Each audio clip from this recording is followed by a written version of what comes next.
algunas de las preguntas que nos estamos haciendo y cómo podemos avanzar en los próximos años sobre este asunto.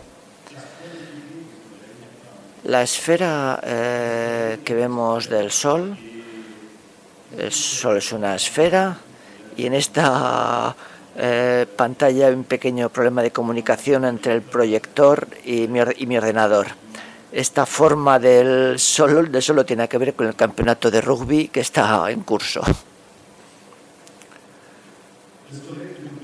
El Sol que vemos es una bola de gas esférica con una temperatura de unos 6.000 grados. Eso es lo que llamamos la fotosfera. Lo que vemos al ojo es ese Sol que tenemos ahí. 6.000 grados es una temperatura bastante alta y la materia es gaseosa y el gas que vemos aquí es sobre todo hidrógeno, el elemento más sencillo que encontramos en la naturaleza. Pero cuando vemos un eclipse solar vemos otra cosa. Vemos otra cosa que está por encima de la fotosfera, un gas en equilibrio que no vemos normalmente, y ese gas es lo que llamamos la corona solar.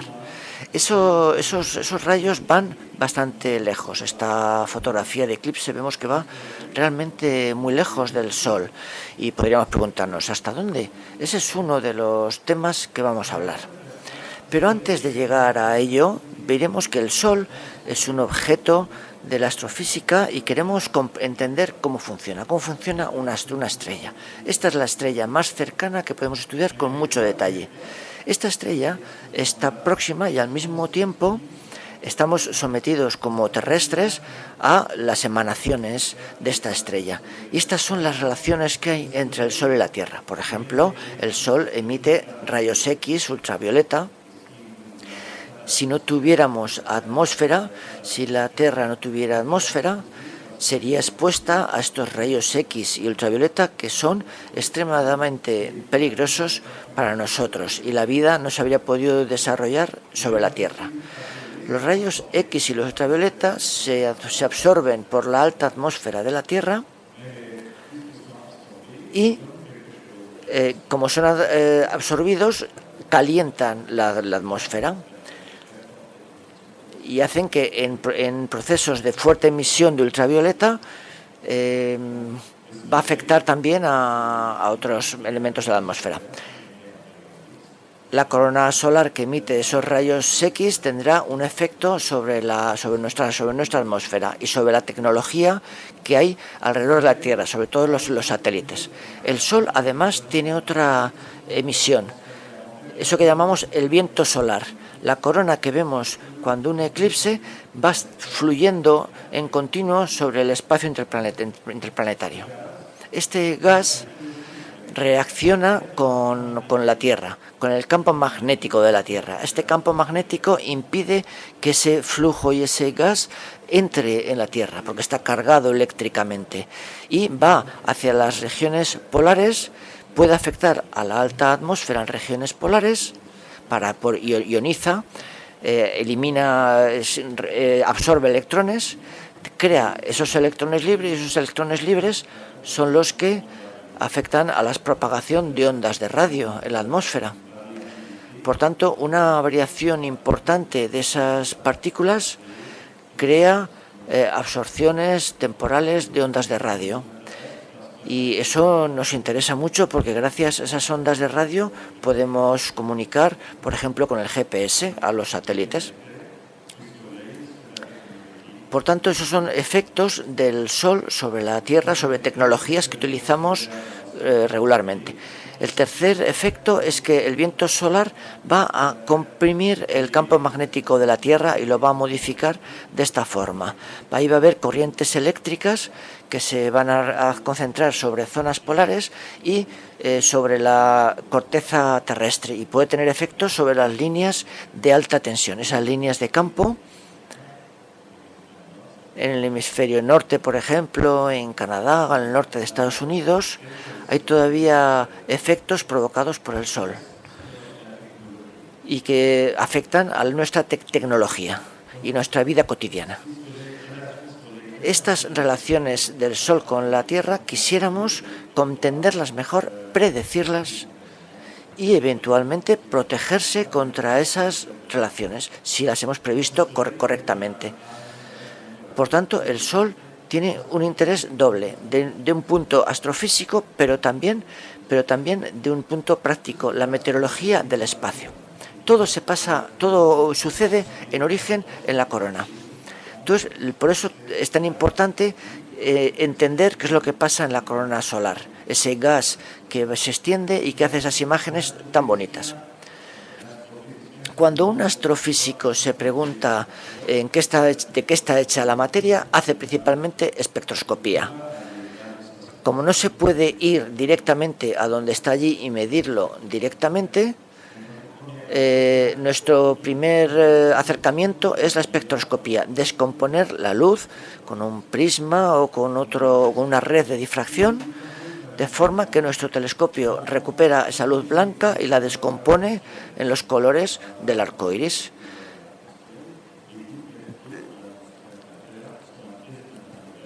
Las gotas de agua de la atmósfera de la Tierra nos sirven como prisma natural, descomponen la luz en esos colores elementales que van del rojo al azul violeta. Cuando vemos el espectro solar o vemos el Sol a través de un prisma y un telescopio, podemos ver ese espectro. Vemos lo que vemos en el arco iris, es decir, la distribución continua entre el rojo y el violeta, pero vemos también algunas líneas negras, líneas de absorción, que nos dicen dos cosas. Lo primero, sobre la capa visible de 6.000 grados que emite los colores del arco iris, y ya un gas más frío, que al del orden de 4.000 grados, y ese gas frío absorbe, y las rayas de absorción no se absorben en todos los colores, sino solamente en ciertos colores. Esas líneas nos da la información sobre los elementos químicos que hay en esa capa. Es así como el astrofísico y los astrofísicos saben desde el siglo XIX que la materia en el universo, incluso en los astros más lejanos, la luz que conocemos en el laboratorio terrestre son luces similares. Y a veces nos preguntamos si es realmente así. Cuando observamos la corona solar, vamos a intentar entender de qué está hecha haciendo espectroscopía.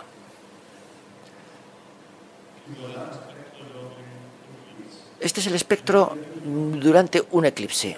Hay dos cambios. Hace nada hemos visto líneas negras sobre un fondo coloreado, porque hemos visto en la fotosfera, en el disco solar, una luz muy intensa de la parte visible del Sol. Y luego está el gas más frío por fuera que absorbe esas líneas. Pero ahora estamos observando sobre el borde, no hay un gas brillante detrás. Y ese gas de la corona hace líneas de emisión. ¿Por qué está curvado? Es solamente una cuestión técnica por la estrella que está allí. Y cuando observamos las líneas espectrales, vemos cuál es la composición de la fotosfera. Janssen, en el observatorio de Meudon, uno de los fundadores de mi observatorio, el observatorio donde yo trabajo, al final del siglo XIX, pudo identificar ciertos elementos como el hierro, el calcio, el hidrógeno. Vemos todos los elementos que conocemos de la Tierra.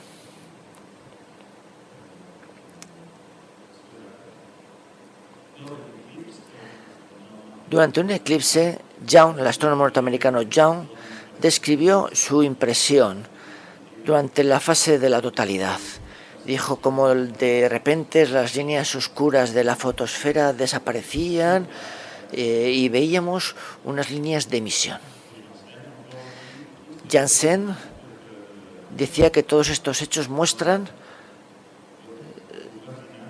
que alrededor del Sol hay materia, No hay un vacío. Hay una materia, hay algo. ¿De qué está hecha esa materia?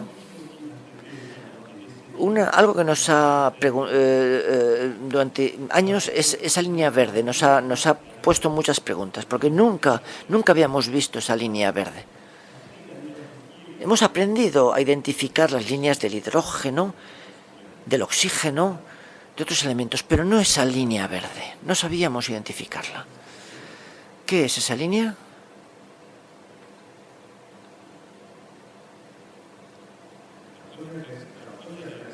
La primera reacción que hubo en ese momento, que no sabíamos qué era, se imaginó que había un nuevo elemento, el coronium.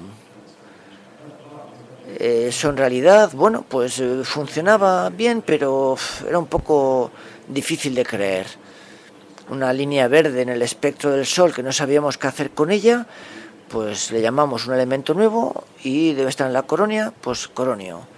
Funcionó bien cuando descubrimos el helio en la fotosfera solar. Y bueno, eso se descubrió la línea del helio a través de una línea espectral en el laboratorio. Y vimos que el helio era una realidad. Hoy, en este momento, el coronium era una situación interesante. Igual en la charla de esta mañana sobre la materia oscura, había en diferentes épocas, descubrimos cosas que nos llevan a pensar que hay algo en un determinado sitio, algo que no conocemos. La materia oscura es algo que tiene, por observaciones sabemos que está allí, pero no sabemos todavía lo que significa. El coronium debería estar allí, pero ¿sabemos algo sobre el coronio? La primera cosa que imaginábamos es que tendríamos que identificarlo en la tabla periódica de Mendeleev, la tabla de elementos periódicos, hecho en el siglo XIX por Mendeleev, daba el orden de los elementos, el hidrógeno, el helio, todos los elementos químicos que muchos de ellos no conocíamos todavía, pero se veía rápidamente que si queríamos tener un elemento químico real, tendría que ser más ligero que el hidrógeno. Pero bueno, para empezar tenía que estar en la tabla periódica. ¿Pero dónde? El hidrógeno es el elemento más ligero, un protón, un electrón. El helio, 2 protones, y así seguimos hasta el uranio, con el elemento natural más pesado. Hay un orden, pero ¿dónde ponemos el coronio? Una observación elemental diría, bueno, si el coronio es un elemento más ligero que el hidrógeno, porque vemos la fotosfera, hecha principalmente de hidrógeno, eso ya lo sabíamos, al final del siglo XIX, la corona está más afuera, por lo tanto, la gravedad debería acercar la masa de la corona si fuera pesado, pero como está más afuera, quiere decir que no es pesado, tiene que ser un elemento más ligero incluso que el hidrógeno. Y eso era algo realmente esencial, el coronio más a la izquierda que el hidrógeno. Entonces no tenía ningún sitio en la tabla periódica. Por lo tanto, difícil que sea coronio, tiene que ser otra cosa. Fue necesario esperar hasta los años 30, o casi 1940, para que dos físicos, Sued-Waelin, un físico alemán, Grotrian, encuentre la idea de que no era un nuevo elemento. Es un elemento que conocemos, el hierro, pero que no está en su estado normal de hierro. El hierro normalmente tiene un núcleo, electrones alrededor.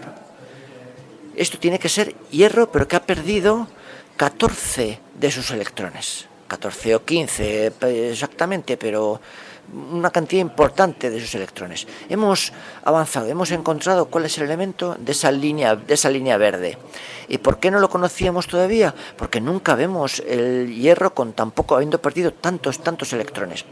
A ver cómo podemos arrancar electrones al hierro.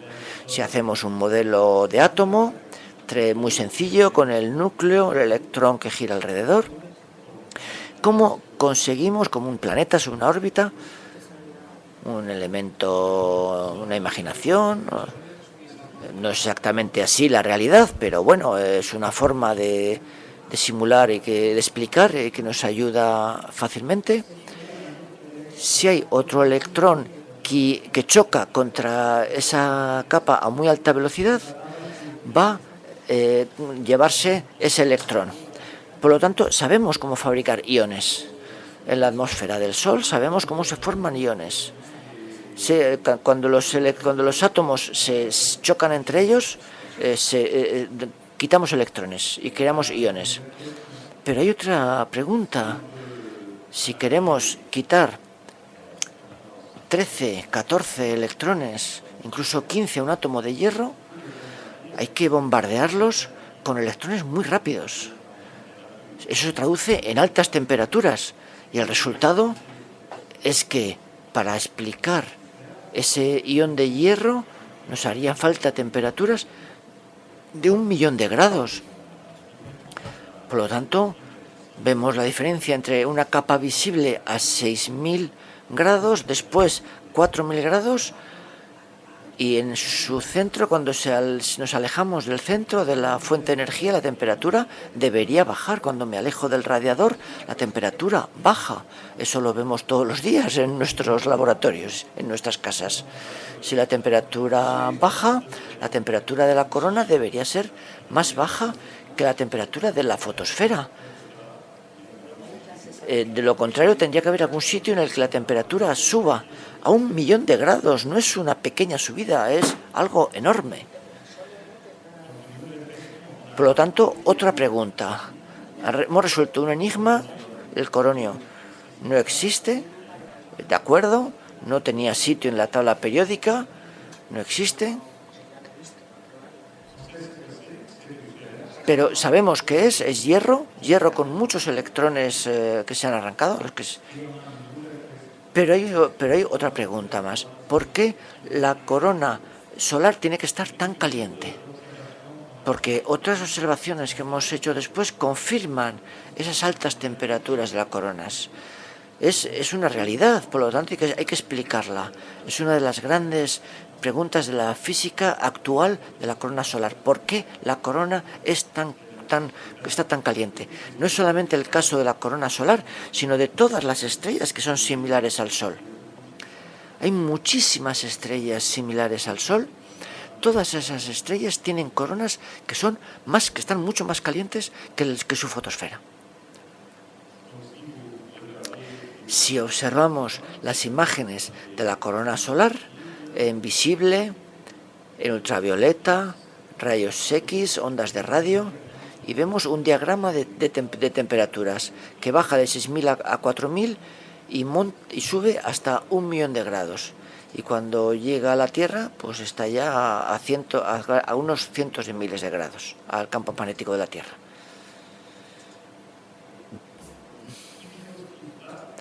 Algo que realmente es impactante es que cuando vemos la corona solar, vemos que así como la fotosfera es redonda, y aquí la vemos tapada por la luna, pero la fotosfera es redonda, es una esfera. La corona solar no es nada redonda del todo. Es una especie de rayos de un lado a otro, apretada por otro lado, de estrías por aquí. Por lo tanto, se parece mucho a un campo magnético de un imán como el que hemos hecho en la escuela, con limaduras de hierro, y cómo esas limaduras de hierro se imantan y hacen figuras y formas. La polaridad norte, la polaridad sur del imán, y las limaduras de hierro que se ponen en una determinada, en la dirección de las líneas de campo magnético. Se parece mucho, curiosamente, la corona solar con esos campos magnéticos, y efectivamente el Sol tiene un fuerte campo magnético. No vamos a hablar mucho en detalle, pero son estructuras que son tan creadas por el campo magnético solar.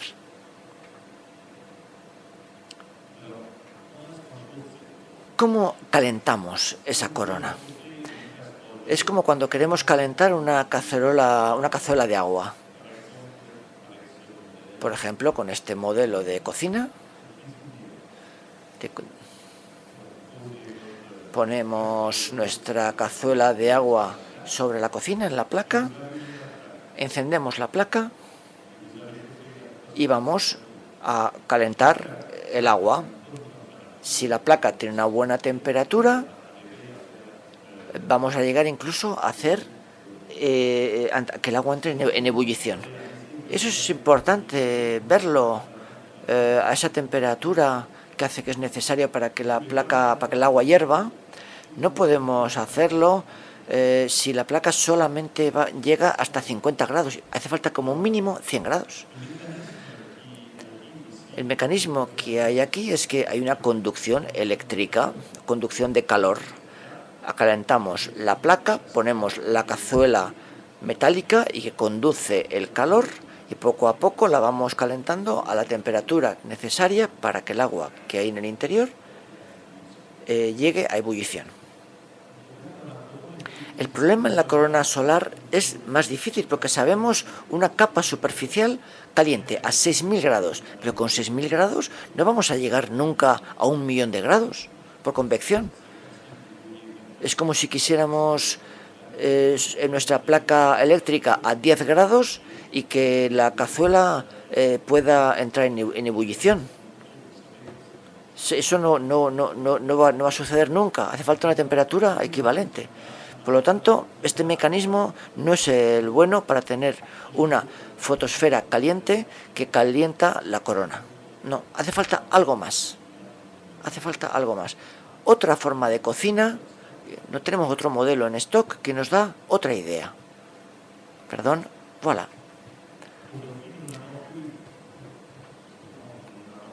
Hoy no tenemos prácticamente cocinas eléctricas, sino que tenemos más bien cocinas a inducción.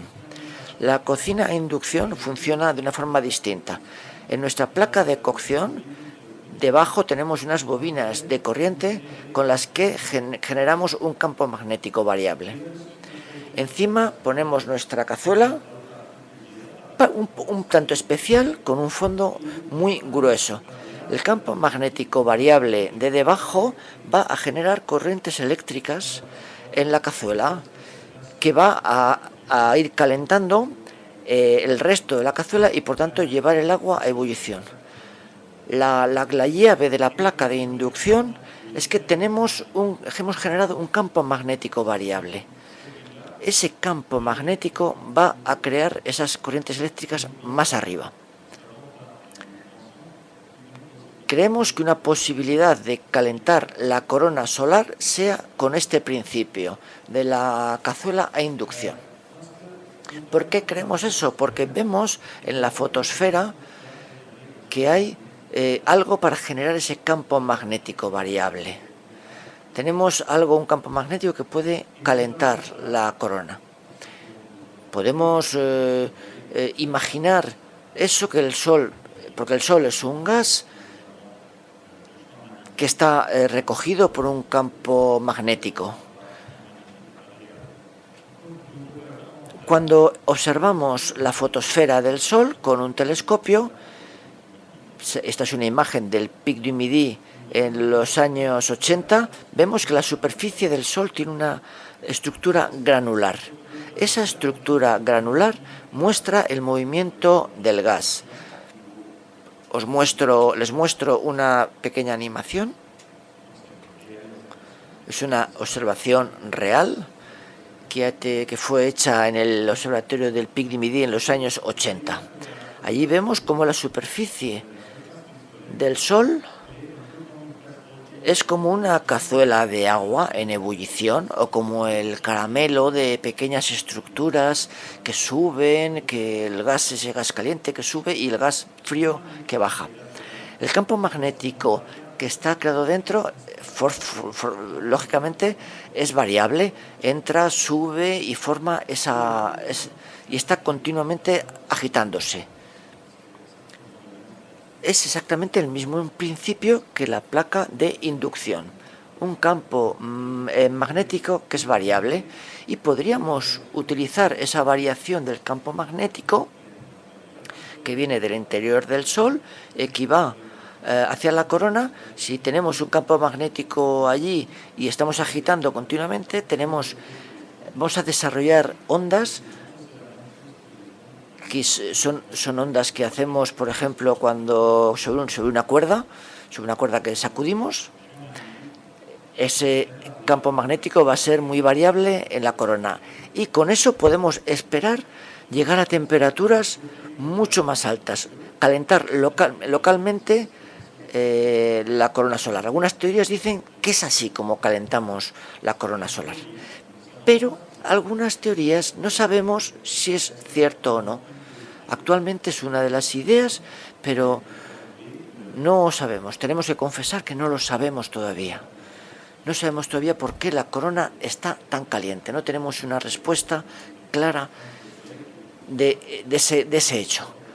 El Sol, aunque está muy cerca, nos pone todavía muchas preguntas. Y no es el único enigma. Sabemos que la corona está muy caliente.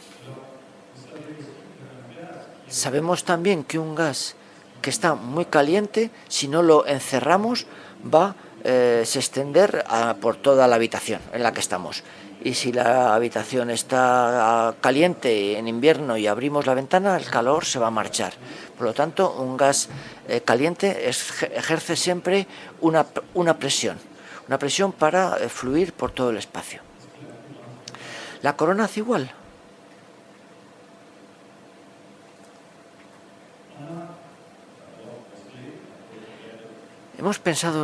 Se pensó en un principio que se podía hacer abstracción de esta reflexión. Antes de saber que la corona estaba a 1.000.000 de grados, pensábamos que la temperatura pues pasaba de 6.000 a 4.000 y ya está. Y que el Sol era un gas mantenido por su propia gravedad.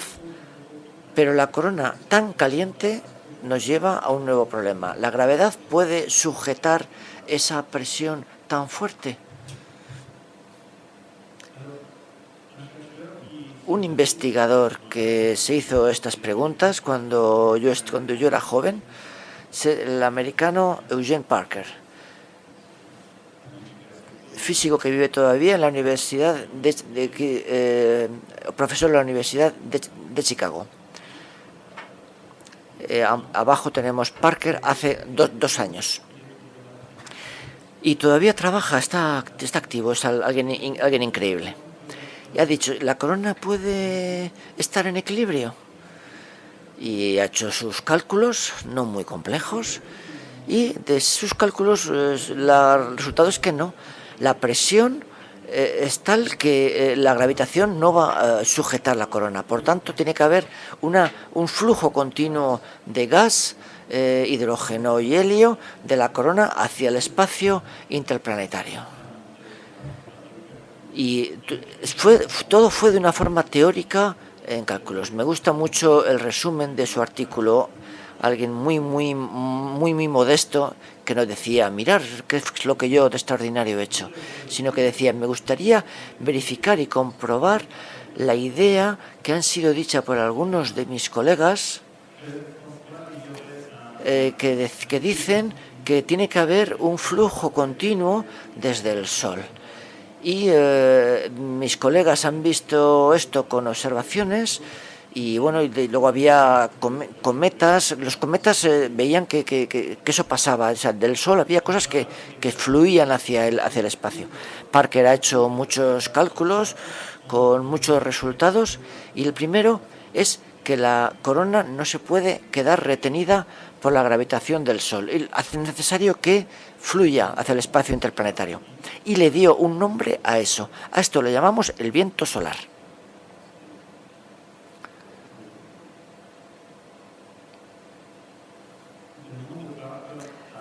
El nombre de Parker aparece muchas veces en grandes momentos claves de la historia de la física. Él es premio Nobel.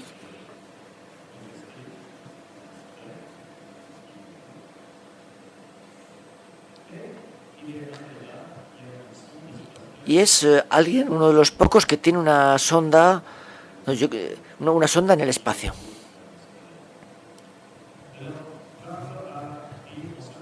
Parker dijo en el 58 que tiene que haber un viento solar. A ese momento empezamos la exploración del espacio y los primeros cohetes salían, pero no salíamos del campo magnético de la Tierra, por lo tanto no observábamos el viento solar. El viento solar no entraba en la Tierra debido al campo magnético terrestre. Soviéticos y norteamericanos salieron del campo magnético de la Tierra, vieron que sí que había ese oleaje continuo, ese flujo continuo. En el caso de la Tierra son 100 partículas por centímetro. Y ese viento solar está ahí. Parker tenía razón. La fuerte temperatura y presión de la corona solar no puede ser sujetada por la gravedad del Sol. Hoy es algo aceptado, pero en aquel momento fue una rotura por completo del estudio de la atmósfera solar. Hoy, con las imágenes de los satélites, podemos ver el viento solar.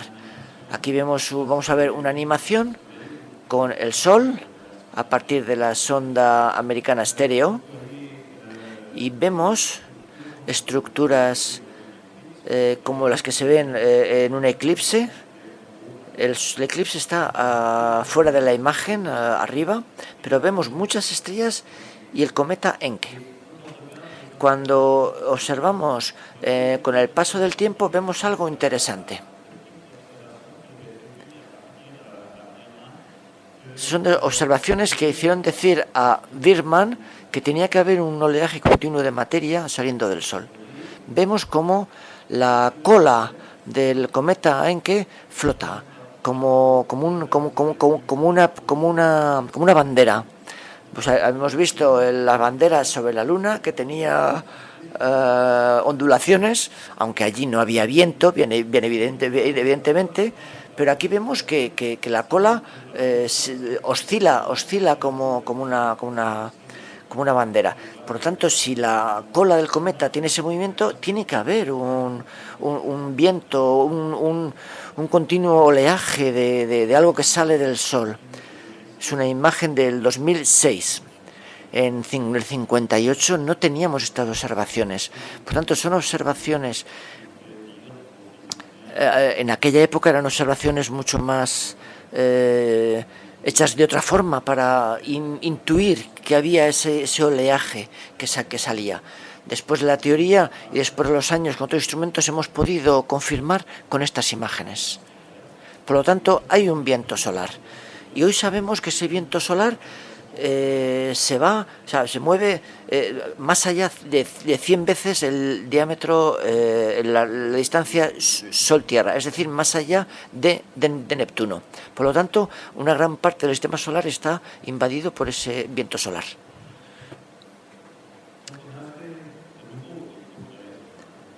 Hemos entendido nuevas cosas. Tenemos un viento solar.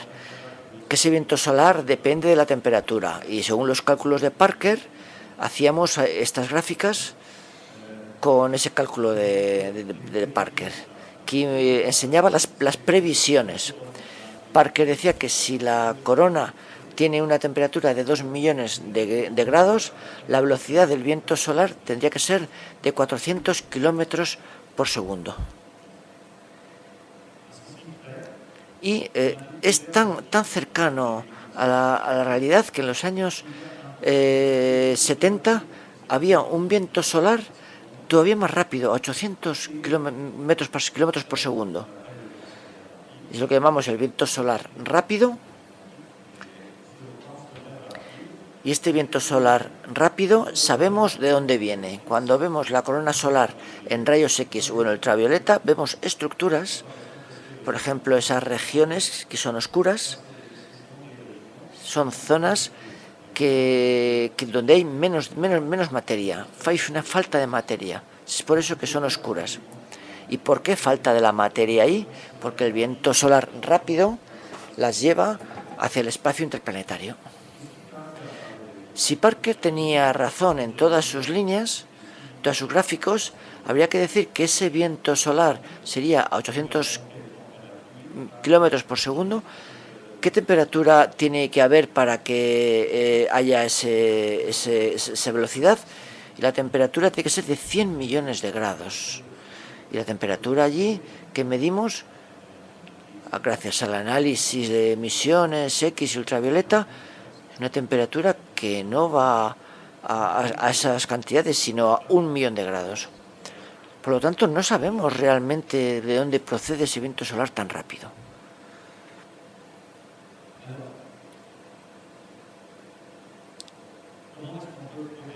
¿Cómo podemos seguir progresando? Sabemos que el Sol es una estrella que nos permite acercarnos y medir allí en el sitio. No vamos a ir sobre la superficie del Sol, sería muy poco confortable, pero la superficie es gaseosa, no hay objeto material que pudiera estar allí, pero podemos acercarnos a una distancia de 30 rayos solares o de 10. Y hay una sonda que va a hacer eso, que es la Parker Solar Probe de la NASA. Es una sonda lanzada en 2018. Sale de la Tierra y se va a acercar al Sol a distancias de 10 radios solares. La Tierra está a 215 radios solares. La sonda se va a acercar a una veinteava parte de la distancia, Sol-Tierra. Y además, claro, como esa sonda va a tener la gravitación del Sol, va a hacer... es decir, no es nada sencillo, poder hacer eso. Si la sonda fuera directamente sobre el Sol, pues la sonda no cae sobre el Sol porque viene con una velocidad muy fuerte y hacemos esto aprovechando esas velocidades. Si enviamos una sonda hacia el Sol, en un momento dado hay que frenarla mucho. Por lo tanto, lo que hacemos es lanzar la sonda hacia Venus y conseguir hacerla pasar a la buena distancia sobre Venus para que Venus haga el trabajo de acelerar esa sonda. Hacemos 7 asistencias gravitacionales de Venus y este ensayo de orfebrería espacial lo que determina las órbitas. Por eso en el 2024 la sonda estará en el buen sitio que queremos poner. Es algo realmente impresionante. Yo creo que es algo increíble saber hacer este tipo de cálculos y este tipo de trayectorias. Y además son fiables porque ya se ha utilizado en muchos otros casos. Es una sonda de la NASA y para hacer justicia a mis compañeros de la Universidad de Orleans, es un instrumento en el que la ESA ha colaborado. Es una colaboración internacional con la NASA. Y es un poco la excepción, pero ha funcionado muy bien.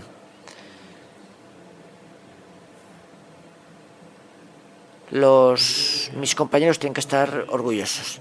Los europeos tienen un proyecto que va a complementar esta sonda. No iremos tan cerca del Sol, iremos un poco más lejos con otra misión que se llama... Lo siento.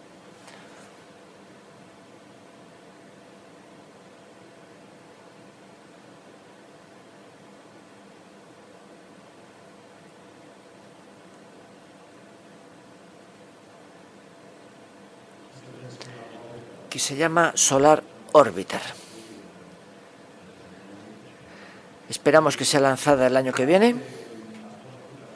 Es un acercamiento similar, ayudándose de la gravitación de Venus. Tiene también otros instrumentos que hacen imagen y son dos sondas que van a complementarse. Y esperamos que en los años próximos tendremos datos nunca entendidos hasta ahora que nos van a hacer comprender mucho mejor el Sol.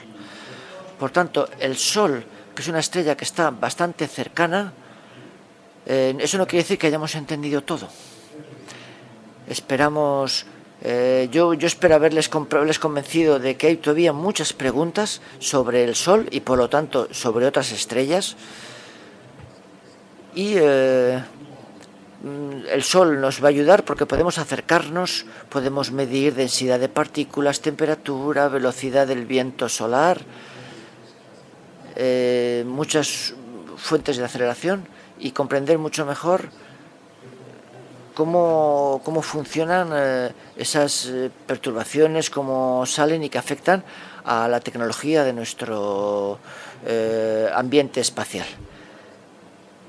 Ya hay mucho, de aquí a 10 años habrá muchos resultados que nos van a ayudar mucho. Y es un tema de la física pasional. Muchísimas gracias.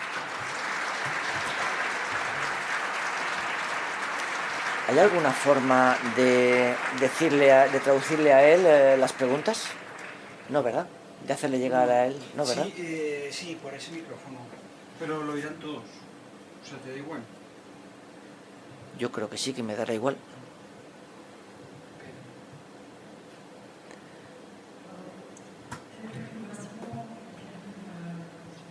Las perturbaciones que llegan a la Tierra partiendo del Sol, hay muchas que son sobre los ordenadores o es algo exagerado. Las perturbaciones solares no van a afectar los ordenadores que tenemos en la Tierra. Sin embargo, los rayos cósmicos que vienen del Sol o no, pero que continuamente están viniendo, pueden efectivamente interactuar con las piezas electrónicas. Por ejemplo, si estamos hablando de la conducción en automático de los coches, tenemos que hacer tenemos que buscar alguna forma de que esos automatismos no sean vulnerables por esas partículas energéticas que pueden destruir un componente electrónico. Es un asunto que no afecta realmente a los ordenadores, pero que es un riesgo potencial, por ejemplo, en el caso de la conducción automática. Es un riesgo tan importante que las piezas electrónicas son cada vez más pequeñas, de forma que un rayo cósmico puede hacer tales daños en esa pieza que hay que trabajar para tenerlo en cuenta con los desarrollos futuros. Si es en español, hablas por ahí, que lo diga él. Buenos días, gracias por la conferencia. La zona a 1.000.000 de grados, donde hay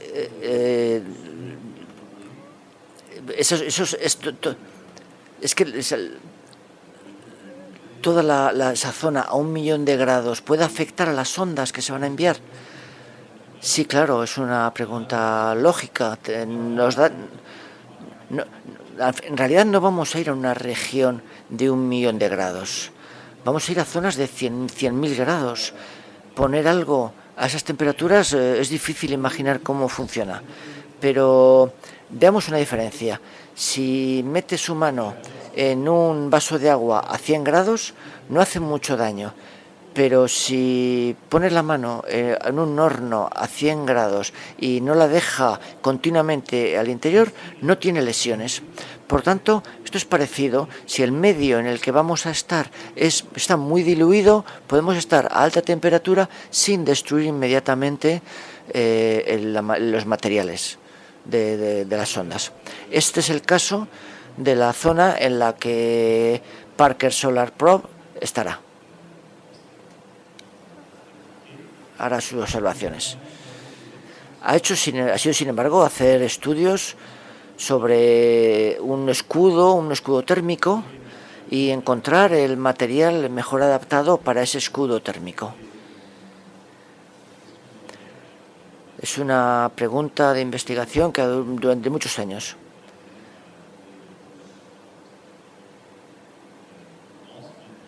Pensamos de todas maneras que el escudo térmico aguantará.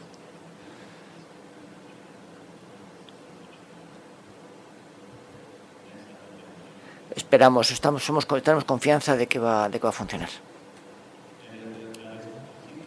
Pero la razón física por la cual funcionará es porque estamos en un medio muy diluido. Es como cuando metemos la mano en un horno a 100 grados durante un tiempo, claro.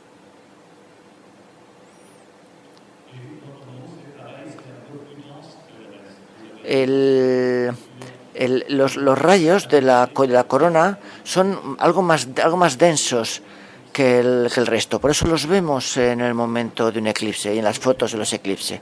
Son un poco más densos, pero de todas maneras muy poco densos. En el Sol tiene una densidad como la atmósfera terrestre a 400 kilómetros de altitud.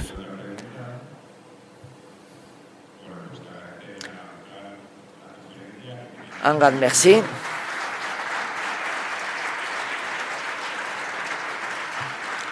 Un breve descanso y continuamos ya con la última conferencia. Voilà. Entregar ahora las audioguías que queréis ya en recepción. No se ha atrevido nadie a preguntar.